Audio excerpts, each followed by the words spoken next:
Salut, j'espère que tu vas bien, j'espère que tu es au top, que tu commences à avoir des résultats dans ton corps, euh, dans ton mindset, que vraiment tu commences à te sentir bien.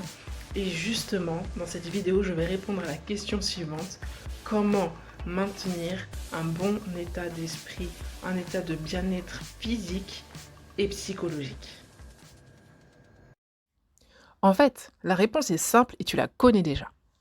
Il suffit de prendre véritablement conscience que l'on est la personne la plus importante de sa vie. Il suffit de prendre véritablement conscience qu'il est important de s'aimer soi-même et que cela se traduit fatalement par la volonté de prendre du temps pour soi. Pour moi, il n'y a aucune honte à vouloir prendre soin de soi. Il n'y a pas de honte à vouloir perdre du poids, à vouloir se remettre en forme. Car l'essentiel, c'est que tu puisses te sentir bien au quotidien, sur le plan personnel et sur le plan professionnel. En partant de cette croyance, tu comprends alors pourquoi la nécessité de se planifier des moments pour soi est cruciale.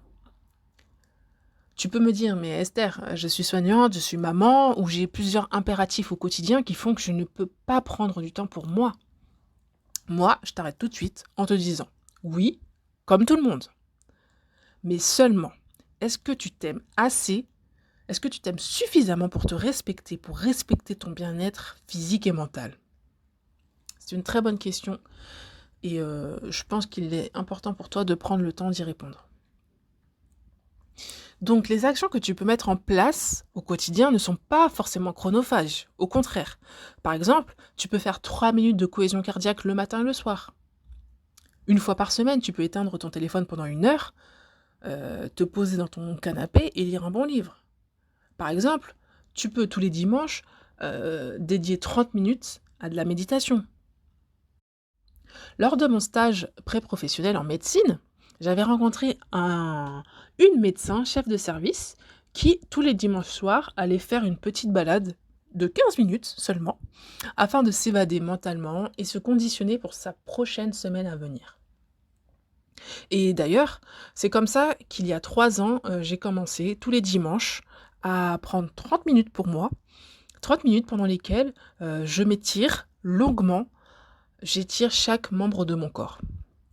Pendant ces 30 minutes, je m'auto-apaise, je prends conscience des douleurs musculaires que je refoule, au quotidien et à partir de ce moment-là, donc il y a 3 ans, j'ai vraiment commencé à m'intéresser au développement personnel.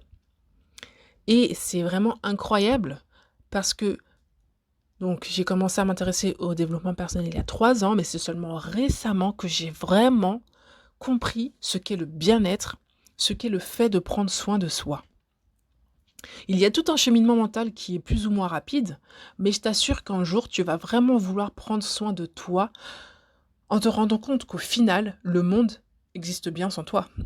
Et que finalement, ce sont des petites actions au quotidien qui nous permettent de vivre dans notre vie à 100 à l'heure et non de la subir. Vraiment de la vivre.